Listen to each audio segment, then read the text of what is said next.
నమస్కారం, reporter TV news కి స్వాగతం. హెడ్లైన్ చూద్దాం.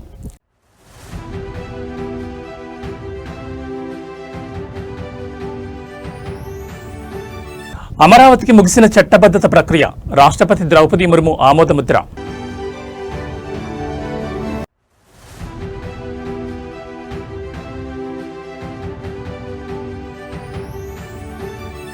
విజయన్ మరో మోదీలా వ్యవహరిస్తుండో సీఎం రేవంత్ రెడ్డి సంచలన వ్యాఖ్యలు.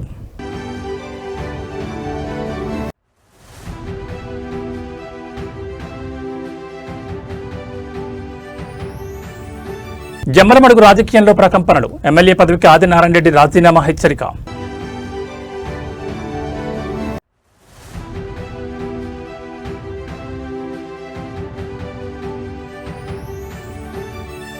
దళితుల భూములపై దండయాత్ర ఎందుకు, ప్రభుత్వానికి హరీష్ రావు సూటి ప్రశ్న.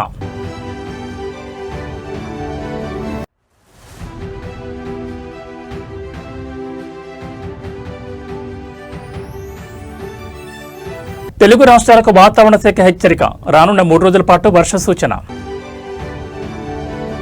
ఇక డీటెయిల్స్ చూస్తే ఆంధ్రప్రదేశ్ రాజధానిగా అమరావతికి చట్టబద్ధత కల్పించే ప్రక్రియ సంపూర్ణమైంది. ఇప్పటికే పార్లమెంట్ ఉభయ సభల ఆమోదం పొందిన ఈ బిల్లుపై రాష్ట్రపతి ఆమోదముద్ర కూడా పడింది.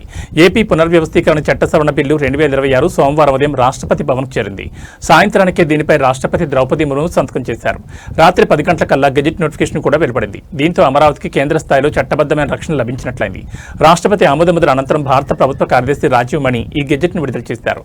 2014 నాటి రాష్ట్ర పునర్విభజన చట్టంలోని 10 ఏళ్లు హైదరాబాద్ ఉమ్మడి రాజధానిగా ఉంటుంది. ఆ తర్వాత ఏపీకి ఒక కొత్త రాజధాని ఉంటుందని పేర్కొనగా, సవరణ చట్టంలో ఏపీకి అమరావతి కొత్త రాజధానిగా ఉంటుందంటూ స్పష్టమైన వివరణ ఇచ్చారు. అలాగే సిఆర్డీఏ చట్టం 2014 కింద నోటిఫై చేసిన ప్రాంతమంతా అమరావతి పరిధిలోకి వస్తుందని మరో సవరణ చేశారు. వెరసి 2024 జూన్ 2 నుంచే రాజధానిగా అమరావతి అమల్లోకి వచ్చినట్లయింది. రాజధాని అమరావతికి చట్టబద్ధమైన రక్షణ కల్పించేందుకు కూటమి ప్రభుత్వం కేంద్రంతో ఉత్తర ప్రత్యుత్తరాలు నడిచాయి. ఈ ప్రక్రియ మరింత పకడ్బందీగా జరిగేలా అసెంబ్లీలో తీర్మానం చేసి పంపాలని కేంద్రం సూచించింది. దీంతో మార్చి 28న శాసనసభ ప్రత్యేకంగా సమావేశమైంది. 2024 జూన్ 2 నుంచి అమరావతిని రాష్ట్ర రాజధానిగా గుర్తించేలా చట్ట సవరణ చేయాలంటూ ఒక తీర్మానాన్ని ఆమోదించింది. ఆ మేరకు 2014 చట్టంలోని సెక్షన్ 5లోని సంబంధిత సబ్ సెక్షన్లలో సవరణ చేయాలని కేంద్రాన్ని కోరింది. ఆ వెంటనే కేంద్రం కదిలింది. లోక్సభలో ఈ నెల 1, రాజ్యసభలో 2వ తేదీన చట్ట సవరణ బిల్లుపై ఆమోదముద్ర పడింది. దాదాపు 4.5 గంటల పాటు ఉభయ సభల్లో సవరణ బిల్లుపై చర్చ జరిగింది. ఇది సోమవారం రాత్రి రాష్ట్రపతి భవన్ చేరడం, రాత్రికే గెజిట్ నోటిఫికేషన్ జారీ కావడం విశేషం.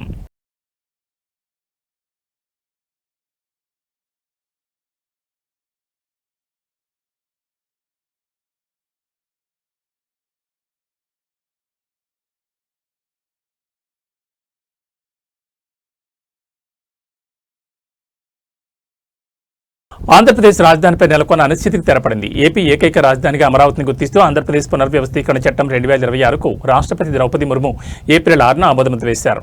రాష్ట్రపతి ఆమోదం అనంతరం కేంద్ర న్యాయ మంత్రిత్వ శాఖ సోమవారం రాత్రి అధికారిక గెజెట్ నోటిఫికేషన్ జారీ చేసింది. దీంతో అమరావతి చట్టబద్ధంగా ఆంధ్రప్రదేశ్ ఏకైక రాజధానిగా మారింది. అమరావతిని రాజధానిగా గుర్తించాలని మార్చి 28న ఏపీ అసెంబ్లీ చేసిన తీర్మానం మేరకు కేంద్ర ప్రభుత్వం ఈ బిల్లును పార్లమెంట్లో ప్రవేశపెట్టింది. ఏప్రిల్ 1న లోక్సభ, ఏప్రిల్ 2న రాజ్యసభ ఈ బిల్లును ఆమోదించాయి. ఈ సవరణతో 2014 పునర్వ్యవస్థీకరణ చట్టంలోని సెక్షన్ 5(2)లో మార్పులు చేసి కొత్త రాజధాని ఉంటుందనే పదం స్థానంలో అమరావతి కొత్త రాజధానిగా ఉంటుందని చేర్చారు. ఈ పరిణామంపై ఏపీ మంత్రి నారా లోకేష్ హర్షం వ్యక్తం చేశారు. ఆంధ్రప్రదేశ్ ప్రజలందరికీ ఇది చారిత్రాత్మక రోజు. రాష్ట్రపతి ఆమోదంతో రాజధాని కళ అధికారికంగా సాకారమైంది. రాష్ట్ర భవిష్యత్ కోసం మద్దతుగా నిలిచిన ప్రధాని నరేంద్ర మోడీకి, బిల్లుకు మద్దతిచ్చిన ఎంపీలకు హృదయపూర్వక ధన్యవాదాలు. ఈ చారిత్రాత్మక ఘట్టానికి మార్గం సుగమం చేసిన అమరావతి రైతుల ఓర్పు, త్యాగాలకు ప్రత్యేక వందనాలు అని ట్వీట్ చేశారు. ఈ నిర్ణయంతో రాజధాని మార్పుపై భవిష్యత్తులో ఎలాంటి సవరణ చేయాలన్నా అది పార్లమెంట్ పరిధిలోనే ఉంటుంది. ఒక్క పార్టీ మినహా, టీమ్ 11 పార్టీ, ఆ ఒక్క పార్టీ మినహా అన్ని పార్టీలు కలిసికట్టుగా, ఇటు భారతీయ జనతా పార్టీ ఎన్డీఏలో ఉన్నా కానీ భారతీయ జనతా పార్టీ, జనసేన అయి ఉండొచ్చు, జేడీయూ అయి ఉండొచ్చు, అటు పక్కన కాంగ్రెస్, టీఎంసీ, ఆప్, ఎస్పీ అందరూ కూడా ముఖకంఠంతో ఎస్ ఆంధ్ర రాష్ట్రానికి శాశ్వత రాజధాని అమరావతి అని వాళ్ళు మాట్లాడతాం. ఈరోజు కూడా నాకు వచ్చిన సమాచారం మేరకు కరెక్ట్గా 11 పార్టీలు మాట్లాడింది. సో 11 నంబర్ అనేది గత పాలకులు చేసిన పొరపాట్ల వల్ల ఆ 11 నంబర్ అనేది వాళ్ళు వెంటాడుతుంది. సో ఈరోజు కూడా అనుకోకుండా 11 పార్టీలు మాట్లాడాయి. దాంట్లో ఒక పార్టీ యాజ్ యూజువల్ వాకౌట్, వాళ్ళకి ఫ్యాషన్ అది. కేరళ సీఎం పినరయి విజయన్ కు రాసిన లేఖపై తెలంగాణ సీఎం రేవంత్ రెడ్డి స్పందిస్తూ ఘాటు వ్యాఖ్యలు చేశారు. పినరయి విజయన్ ఎప్పుడు సిద్ధమన్నా తాను చర్చకు సిద్ధమని ఆయన సవాల్ విసిరారు. ఇవాళ ఆయన తిరువనంతపురంలో మీడియాతో మాట్లాడుతూ కీలక వ్యాఖ్యలు చేశారు. పినరయి విజయన్ కి రోల్ మోడల్స్ జ్యోతి బసు, సోమనాథ్ చటర్జీలా లేక నరేంద్ర మోడీ, అమిత్ షా అని ప్రశ్నించారు. కానీ ఆయన నరేంద్ర మోడీని తన రోల్ మోడల్ గా భావిస్తున్నారని, ఆయన పద్ధతులు కేరళ ప్రజలకు ఏమాత్రం ఆమోదయోగ్యం కాదని విమర్శించారు. విజయన్ ఓ ముఖ్యమంత్రిలా కాకుండా మరో నరేంద్ర మోడీ తరహాలో ప్రచారం చేస్తున్నారని ఆరోపించారు. పినరయి విజయన్ పై ఉన్న అవినీతి కేసుల నుంచి కేంద్రంలోని మోదీ ప్రభుత్వం ఆయనను రక్షిస్తోందని విమర్శించారు. అందుకే ఎన్ని ఆరోపణలు వచ్చినా ఆయనపై కేంద్ర సంస్థల చర్యలు తీసుకోవడం లేదని రేవంత్ రెడ్డి కామెంట్ చేశారు. దేశ రాజకీయాల్లో ఇండియా కూటమి భాగస్వాముల మధ్య ఇటువంటి వాగ్వాదం చోటు చేసుకోవడం ఇప్పుడు ప్రాధాన్యత సంతరించుకుంది. కేరళలో కాంగ్రెస్, లెఫ్ట్ పార్టీల మధ్య ఉన్న రాజకీయ వైరం ఈ వ్యాఖ్యలతో మరోసారి బహిర్గతమైంది.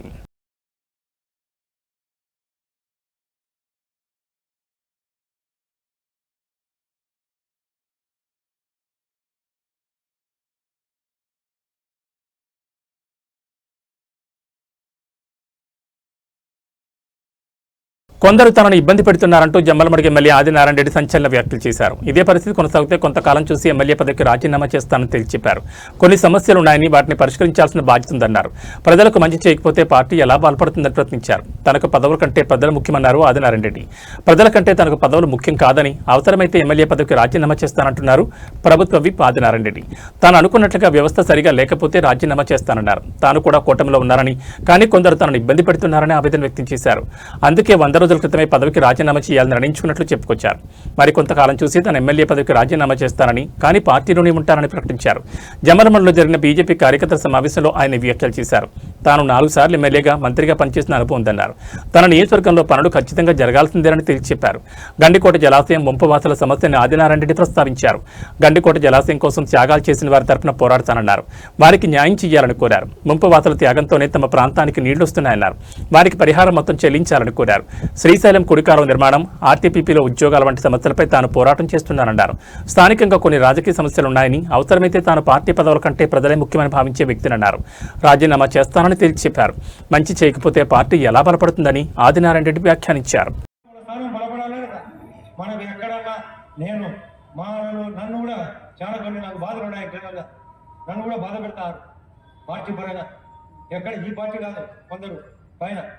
కూటమిలో కూడా నాకు బాధ ఉంది కొంత. ఆ బాధ నివారణ కోసం నేను మీకోసం నాకు ఈ పదవి కంటే మీరే నాకు అవసరమైతే నేను చూస్తా కొన్నాళ్ళ పాటు. దగ్గరకు వచ్చింది ఇప్పటికే 100 రోజుల కిందటే డిసైడ్ అయినా. చూస్తా నాకు అనుకున్నట్టు ఈ వ్యవస్థ నడిగేది సరిగా లేకపోతే నేను పార్టీలో ఉంటూ ఈ ఎమ్మెల్యే పదవికి రాజీనామా చేస్తాను కూడా రెడీ అయినా. నాకేమి దీని పెద్ద గొప్పలేదు. ఇది 4వసారి నాకు అనుభవం. నేను మంత్రిగా కూడా పనిచేసిన. ఎందుకు అన్ని పనులు ఖచ్చితంగా జరగాలి. ఆ ధర్మంలో వాళ్ళకి కొన్ని ఉద్యోగ అవకాశాలు ఇవ్వాలి. భూములు కోరుకున్నారు, అది పెండింగ్ ఉంది, అది పెంచి చేస్తాను కూడా. ఈ 4 సమస్యల పైన ఇంకా కొన్ని రాజకీయ సమస్యలు జరుగుతున్నాయి. దీనిలో ఏ తేడా వచ్చినా నాకు పదవి కంటే మీరే ముఖ్యమైన ఉద్దేశంతో మీ పార్టీ పనిచేయాల్సిన అవసరం ఏదైనా ఉంది. మంచి చేయకపోతే ఈ పార్టీ బలపడదు. దళితులు, పేద వర్గాల భూములపై రేవంత్ రెడ్డి ప్రభుత్వం ఎందుకు దండయాత్ర చేస్తుందో చెప్పాలని మాజీ మంత్రి హరీష్ రావు ప్రశ్నించారు. వికారాబాద్ జిల్లా పరిగి నియోజకవర్గంలో ఇండస్ట్రియల్ పార్క్ ఏర్పాటు కోసం ప్రభుత్వం చేపట్టిన భూసేకరణను వ్యతిరేకిస్తున్న బాధితులను పరామర్శించేందుకు వెళుతున్న ఆయనను పోలీసులు అడ్డుకున్నారు. హరీష్ రావు నివాసం వద్ద భారీగా పోలీసు బలగాలను మోహరించి ఆయన బయటకు రాకుండా అన్ని మార్గాల్లో మూసేశారు. ఈ సందర్భంగా ఆయన మీడియాతో మాట్లాడుతూ హైదరాబాద్ చుట్టుపక్కల ప్రాంతాలైన వికారాబాద్, పవనకిల్లలో ఎక్కడ ఎస్సీ, ఎస్టీ, బీసీల అసైన్డ్ భూములు ఉంటే అక్కడ ఇండస్ట్రియల్ పార్కులంటూ నోటిఫికేషన్ ఇస్తున్నారు. ప్రజలను భయభ్రాంతులకు గురిచేసి భూములను లాక్కునేందుకు ప్రభుత్వం ప్రయత్నిస్తోందని విమర్శించారు. ప్రజాస్వామ్యం ప్రశ్నించి హక్కుని మాట్లాడే రేవంత్ రెడ్డి ప్రభుత్వం శాంతియుతంగా సమావేశం ఏర్పాటు చేసుకున్న కల్లాపూర్ వద్ద టెంట్లను పీకేయడం, మహిళలను అరెస్ట్ చేయడం ప్రజాపాలన కాదని, ఇది భక్షక పాలన హరీష్ రావు ధ్వజమెత్తారు. నాడు ఇందిరమ్మ పంపిణీ చేసిన భూములను నేటి ఇందిరమ్మ పాలనలో గద్దల్లా వాళ్ళు లాక్కోవడం దారుణమని ఆయన ఆవేదన వ్యక్తం చేశారు. సీఎం రేవంత్ రెడ్డి ఆలోచనలన్నీ కేవలం భూముల చుట్టూ తిరుగుతున్నాయని, మూసి, హైడ్రా, లగచర్ల నుంచి పరిగి వరకు పేదల ఇళ్లు, భూములపైనే దాడులు చేస్తున్నారని హరీష్ రావు ఆరోపించారు. రాష్ట్రంలో పరిశ్రమల కోసం సిద్ధంగా ఉన్న భూములను వదిలేసి పేదల పొట్టకొట్టి సాగు భూములను సేకరించడం వెనుక భారీ కుట్ర ఉందని విమర్శించారు. 22A నిషేధ జాబితాను తక్షణమే రివ్యూ చేసి ఎత్తివేయాలని, ఇండస్ట్రియల్ నోటిఫికేషన్ ఉపసంహరించుకుని రైతులకు భూములు తిరిగి ఇచ్చే వరకు బీఆర్ఎస్ పోరాటం ఆపదని ఆయన స్పష్టం చేశారు. వికారాబాద్ జిల్లాకు సీఎం, స్పీకర్ ఉన్నా అది జిల్లాకు శాపంగా మారిందని, ఎస్సీ, ఎస్టీల నోట్లో మట్టి కొట్టే ప్రయత్నాన్ని అడ్డుకుంటామని హెచ్చరించారు. మీరు మా నాయకులను ముందస్తు అరెస్టులు చేసినా, మమ్మల్ని అడ్డుకునే ప్రయత్నం చేసినా మా పోరాటం ఆగదు. మేము తప్పకుండా వెళ్తాం, అక్కడికి వెళ్లి తీరుతాం. ఆ రైతులకు గొంతుకగా మారుతాం. మీరిచ్చిన హామీ అమలు చేయండి, మేమేం అడుగుతలేం. మీరే చెప్పిండ్రు ఎస్సీ ఎస్టీలకు పట్టాలు ఇస్తామని, ఇస్తారా ఇయ్యరా? ఎస్సీ ఎస్టీలకు పట్టా భూములతో సమానమైన నష్టపరిహారం ఇస్తామన్నారు. ఇచ్చిన మాట నిలబెట్టుకుంటారా నిలబెట్టుకోరా? అంటే అధికారంలో వచ్చేదాకా ఒక మాట, అధికారంలో వచ్చిన తర్వాత ఇంకో మాటనా? ఓడ దాటేదాకా ఓడమల్లప్ప, ఓడ దాటినాక బోడమల్లప్ప కథనా ఈ కాంగ్రెస్ కథ? అందువల్ల ఇలా రేవంత్ రెడ్డి ఎట్లయిపోయిందంటే సూర్యుడి చుట్టూ భూమి తిరుగుతుంది అన్నట్టు రేవంత్ రెడ్డి ఆలోచనలన్నీ భూమి చుట్టే తిరుగుతున్నాయి. యూనివర్సిటీ భూములు వదలవు, హిల్ టీపీ పేరిట ఇండస్ట్రీ భూములను వదలవు, నాదర్గుల్ భూముల కథ చూశాం, కోహెడ మార్కెట్ యార్డ్ భూముల కథ చూశాం, లగచెర్ల భూముల కథ చూశాం, యూనివర్సిటీ సెంట్రల్ యూనివర్సిటీ భూముల కథ చూశాం. ఇవాళ చూస్తే పరిగిలో మళ్ళా భూములు లాక్కోవడం. భూములు తప్ప నీకు ఇంకోటి పట్టదా?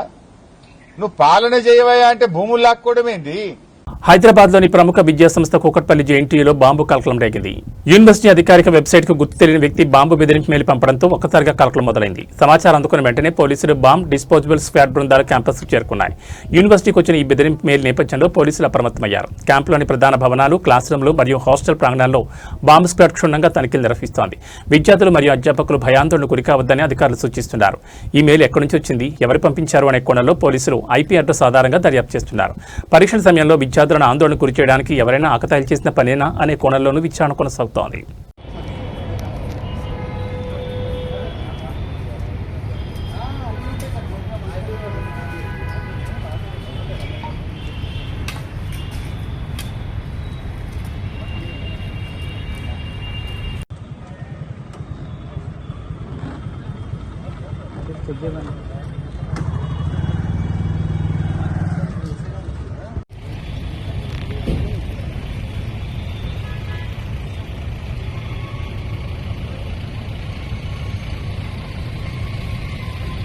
హైటెక్ సిటీకి గుండెకాయ లాంటి మాదాపూర్ ప్రాంతంలో ప్రజలు నరకయాతన అనుభవిస్తున్నారు. ముఖ్యంగా అయ్యప్ప సొసైటీలోని 100 ఫీట్ రోడ్లో గత 5 రోజులుగా డ్రైనేజ్ వ్యవస్థ పూర్తిగా అస్తవ్యస్తమైంది.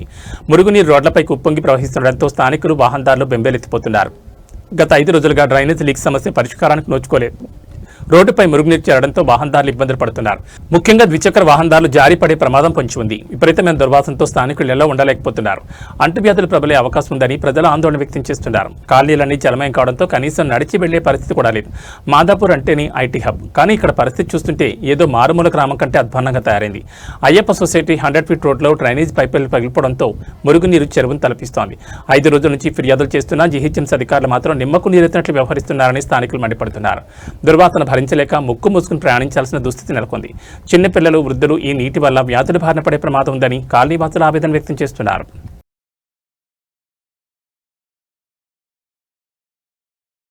తెలంగాణ రాష్ట్ర director general of police Shivadhar Reddy convoy trial run సందర్భంగా ఇవాళ ప్రమాదం చోటు చేసుకుంది. ములుగు జిల్లా వెంకటాపురం సమీపంలో జరిగిన ఈ ఘటనలో వాహనాలు స్వల్పంగా దెబ్బతిన్నాయి. రాష్ట్ర డీజీపీ పర్యటనకు ముందు భద్రతా ఏర్పాట్లలో భాగంగా పోలీసులు కాన్వాయ్ ట్రయల్ రన్ నిర్వహిస్తున్నారు. ఈ క్రమంలోనే వెంకటాపురం వద్ద వాహనాలు వేగంగా వెళ్తుండగా ఒక పోలీస్ వాహనం అదుపు తప్పి ముందు వెళ్తున్న వాహనాన్ని వెనుక నుంచి బలంగా ఢీకొట్టింది. ఈ ప్రమాదంలో 2 వాహనాలు స్వల్పంగా దెబ్బతిన్నాయి. అదృష్టవశాత్తు ఈ ప్రమాదంలో ఎవరికీ ఎటువంటి గాయాలు కాలేదని సమాచారం అందడంతో అంతా ఊపిరి పీల్చుకున్నారు. ప్రమాదం జరిగిన వెంటనే అప్రమత్తమైన సిబ్బంది వాహనాన్ని పక్కకు తొలగించి పరిస్థితిని సమీక్షించారు. డీజీపీ పర్యటనకు సంబంధించి భద్రతాపరమైన లోపాలు లేకుండా చర్యలు తీసుకుంటున్న సమయంలో ఈ ఘటన జరగడం చర్చనీయాంశంగా మారింది. కాగా తెలంగాణ, ఛత్తీస్గఢ్ సరిహద్దు అటవీ ప్రాంతంలో చీఫ్ కన్జర్వేటర్ ఆఫ్ ఫారెస్ట్ అధికారి సువర్ణతో కలిసి డీజీపీ శివధారెడ్డి పర్యటించబోతున్నారు. ఈ సందర్భంగా ఆయన కర్రెగుట్టలోని పామునూరు సిఆర్పీఎఫ్ బేస్ క్యాంపును పరిశీలించనున్నారు. అనంతరం పోలీస్ అవుట్పోస్టుకు భూమి పూజ చేసి మారుమూల గ్రామాలకు నిర్మిస్తున్న రోడ్లను ఆయన పరిశీలించనున్నారు. మావోయిస్టుల నుంచి కర్రెగుట్టలను స్వాధీనం చేసుకునే వేళ డీజీపీ శివధారెడ్డి పర్యటన అత్యంత ప్రాధాన్యతను సంతరించుకుంది.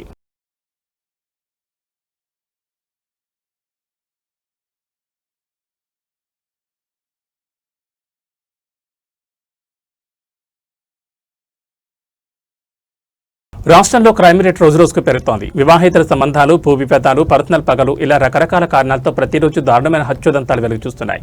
తాజాగా అన్నమయ్య జిల్లాలో ఓ యువ న్యాయవాది హత్యకు గురయ్యారు. పీలేరు నియోజకవర్గం కేవీపల్లి మండల వడ్డిపల్లికి చెందిన న్యాయవాది ఎల్లయ్యను సోమవారం రాత్రి దారితోపిడి ముఠా దారుణంగా హతమార్చింది. తన ఇంటి వద్ద ఉన్న ఎల్లయ్యను రాళ్లతో కొట్టి చంపారు. గతంలో వడ్డిపల్లి గ్రామంలో కొందరు యువకులు ముఠాగా ఏర్పడి దారిదోపిడీలకు పాల్పడేవారు. ఈ కేసులో ఎల్లయ్య పోలీసులకు వారి గురించి సమాచారం ఇచ్చి పట్టించారు. అప్పటి నుంచి ఎల్లయ్యపై ఆ ముఠా కక్ష కట్టింది. చంపేస్తామని బెదిరించగా ప్రాణభయంతో ఎల్లయ్య పోలీసులకు ఫిర్యాదు చేశారు. ఆ తర్వాత తుపాకీ లైసెన్స్ కోసం అప్లై చేసుకున్నారు. ఈలోగానే దోపిడీ ముఠా ఎల్లయ్యపై దాడి చేసి దారుణంగా చంపేస్తుంది.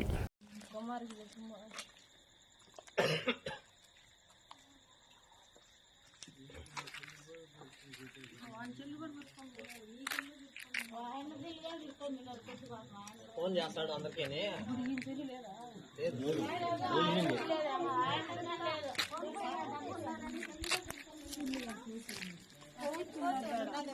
సెల్లు లేదులే, సెల్లులు కూడా ఎత్తుకోమన్నారండి సార్. సెల్లు కూడా అన్నది అందరూ సెల్లుల వల్ల ఏమంటుంది చూడబా.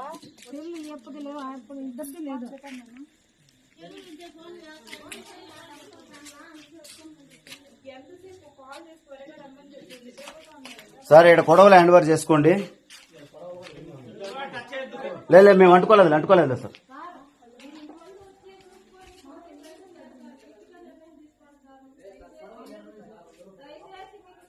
ఓ మహిళను పోలీసులు వేధిస్తున్నారని హెచ్ఆర్సీ ముందు ఆత్మహత్యకు పాల్పడిన ఘటన కలకలం రేపింది.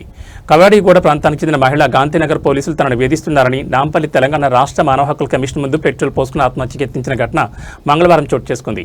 అక్కడే విధులు నిర్వహిస్తున్న పోలీసులు ఆ మహిళను అడ్డుకుని పెట్రోల్ బాటిల్ లాక్కుని హెచ్ఆర్సీ చైర్మన్ వద్దకు తీసుకెళ్లారు. పూర్తి వివరాలు ఇంకా తెలియాల్సి ఉంది.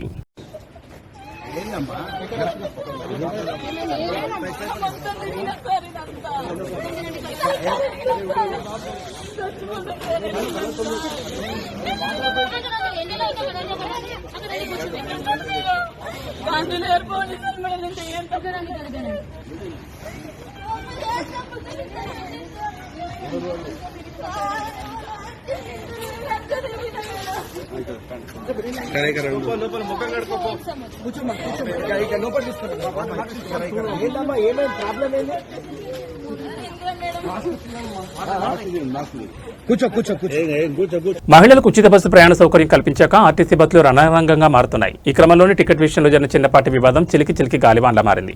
టికెట్ తీసుకోవాలని కోరినందుకు ఓ మహిళ ఏకంగా కండక్టర్పై చేసుకున్న ఘటన విజయవాడలో చోటు చేసుకుంది. విజయవాడ నుంచి విస్తన్నపేట వెళ్లే ఆర్టీసీ బస్సులో ఇద్దరు మహిళలు ఎక్కారు. బస్సు సింగనగర్ ఫ్లైఓవర్ సమీపంలో రాగానే కండక్టర్ శ్రీనివాసరావు వారి వద్దకు వెళ్లి టికెట్ తీసుకోవాలని కోరారు. ఆ సమయంలో ఆ మహిళలు 3 ఆధార్ కార్డులు చూపించి తమకు 2 టికెట్లు ఇవ్వాలని కండక్టర్ను కోరారు. అయితే కార్డుల విషయంలో కండక్టర్కు మహిళలకు మధ్య వాగ్వాదం మొదలైంది. ఈ క్రమంలో మాట పెరడంతో ఆవేశానికి లోని ఒక మహిళ అందరూ చూస్తుండగానే కండక్టర్ చెంప పగలగొట్టింది. మహిళ ప్రవర్తనతో షాక్ తిన్న కండక్టర్ వెంటనే బస్సును పోలీస్ స్టేషన్ తీసుకెళ్లారు. ప్రయాణికులతో సహా బస్సు పోలీస్ స్టేషన్ చేరుకోవడంతో అక్కడ కాసేపు గందరగోళం నెలకొంది. కండక్టర్ తన అసభ్య ప్రజాలంతో దూషించారని, ఆ అవమానం భరించలేకే తాను చేసుకోవాల్సి వచ్చిందని సదరు మహిళ పోలీసులకు తెలిపింది. మరోవైపు తాను కేవలం టికెట్ తీసుకోవాలని మాత్రమే అడిగానని, ఎక్కడా అసభ్యంగా ప్రవర్తించలేదని కండక్టర్ స్పష్టం చేశారు. విధి నిర్వహణలో ఉన్న తనపై దాడి చేయడం అన్యాయమని ఆయన ఆవేదన వ్యక్తం చేశారు. ప్రస్తుతం పోలీసులు ఇరు వర్గాల ఫిర్యాదులను స్వీకరించి విచారణ జరుపుతున్నారు. బస్సులోని ఇతర ప్రయాణికుల సాక్ష్యాలను కూడా సేకరిస్తున్నారు. ఏంటంటే అన్నారేంటంటే 3 పాప స్కూల్లో ఉంది మా 2 సార్ అంటే ఏంటి నువ్వు 3 ఇచ్చావంటే ఏంటి అనేసరికి నీకు కొట్టాను సార్. కొట్టలేదు ఏమి అంటాను తప్ప సార్. నన్ను ఎందుకన్నా ఏమైనా పెళ్ళా అన్నా నీ మొగుడికి నువ్వు అన్నం పెడుతున్నావో లేదో, నీ మొగుడు నీతో ఎదుగుతున్నాడో లేదో, ఈ మాటలన్నీ ఎందుకు సార్ నా మొగుడు జోలి. వాళ్ళు 3 కార్డులు తీస్తారండి, ఆధార్ కార్డులు. ఎవరైతే ముగ్గురు ఎవరండి, ఇద్దరు అన్న 3 ఎందుకు ఇచ్చామంటే అట్లా అలా అయ్యేసరికి ఇద్దరుంటే 3 ఎందుకు కార్డులు ఇస్తారమ్మా, ఏమా అంటే నన్ను ఏమా అంటావని కొట్టి కబల్ని చెప్పు తీసి కొట్టపోయిందండి. ఒక దెబ్బ వేసి మళ్ళీ చెప్పు తీయిపోయింది. పక్కన లాక్కుంది. ఇక ఇక్కడ స్టేషన్ తీసుకొచ్చి కేసు పెట్టారు. సర్వీసు విజయవాడ నుంచి Vistannapeta city terminal 308 service number. మీ పేరండి? బి శ్రీనివాసరావు. తెలుగు రాష్ట్రాల్లో వచ్చే 3 రోజుల పాటు వర్షాలు కురిసే అవకాశం ఉందని వాతావరణ శాఖ తెలిపింది. తాజా వివరాల ప్రకారం ముఖ్యంగా నేడు, రేపు ఆంధ్రప్రదేశ్లోని పలు జిల్లాల్లో పిడుగులతో కూడిన వర్షాలు పడే అవకాశం ఉంది. ఉత్తరాంధ్ర, కోస్తాంధ్ర ప్రాంతాల్లో మేఘావృతం వాతావరణంతో పాటు ఎడతెరిపి లేకుండా వర్షాలు కురిసే సూచనలున్నాయి. ఇక తెలంగాణలోనూ పలు జిల్లాల్లో వర్షాలు పడనున్నాయి. భూపాలపల్లి, ములుగు, భద్రాద్రి, నల్గొండ, ఖమ్మం జిల్లాలో వర్షాలు కురిసే అవకాశం ఉండగా సూర్యాపేట, వరంగల్, జనగామ, సిద్దిపేట జిల్లాలో మోస్తరు వర్షాలు పడే సూచనలు ఉన్నట్లు అధికారులు వెల్లడించారు. పిడుగులు పడే అవకాశం ఉన్నందున ప్రజలు అప్రమత్తంగా ఉండాలని, ఉరుములు మెరుపులు ఉన్న సమయంలో బహిరంగ ప్రదేశాల్లో తిరగకూడదని సూచించారు. రైతులు, ప్రయాణికులు సైతం వాతావరణ పరిస్థితులను గమనించి తగిన జాగ్రత్తలు తీసుకోవాలని హెచ్చరించారు. వర్షం వచ్చేటప్పుడు ఎట్టి పరిస్థితుల్లోనూ చెట్ల కింద నిలబడకూడదు. ముఖ్యంగా ఎత్తైన చెట్ల కింద అస్సలు ఉండొద్దు. వాటికి పిడుగు ముప్పు మరింత ఎక్కువగా గమనించాలి. ఇంటి ఆవరణలో భూమి లోపల ఉన్న ఉప్పు, కర్రబొగ్గు, రాగి బెరతో ఎర్త్ ఏర్పాటు చేయించడం ద్వారా ప్రమాదాన్ని అరికట్టే అవకాశం ఉంటుంది. మెరుపులు, పిడుగుల వల్ల విద్యుత్ ఉపకరణాలు కాలిపోయే ప్రమాదం ఉంటుంది. ఆ సమయంలో ఇంట్లో టీవీ, ఫ్రిడ్జ్ తదితర విద్యుత్ గృహోపకరణాల ఫ్లక్స్ స్విచ్ బోర్డు నుంచి తీసివేయాలి. పిడుగులు తాటి చెట్లు విద్యుత్ స్తంభాల మీద ఎక్కువగా పడుతుంటాయి. కాబట్టి వర్షం పడుతున్న సమయంలో విద్యుత్ తీగల కింద ట్రాన్స్ఫార్మర్ సమీపంలో ఉండకూడదు. ఒక్కోసారి పిడుగుపడ్డ ప్రదేశంలోనే మరోసారి పడే అవకాశం ఉంటుంది. కాబట్టి ఆ ప్రాంతానికి వెళ్లకూడదు. వరద సూచన ఉన్నప్పుడు గొడుగులపై ఇనుప బోర్డులు, కెమెరాలు, సెల్ ఫోన్లు దగ్గరుంచుకోకపోవడం చాలా మంచిది. పశువులను గుడిసెలు, కొట్టాలు, షెడ్లలో కట్టేయాలి. చెట్ల కింద ఉంచొద్దు. ఉరుములు మెరుపులతో వర్షం పడినప్పుడు రైతులు పొలాలకు కూడా వెళ్లకూడదంటున్నారు.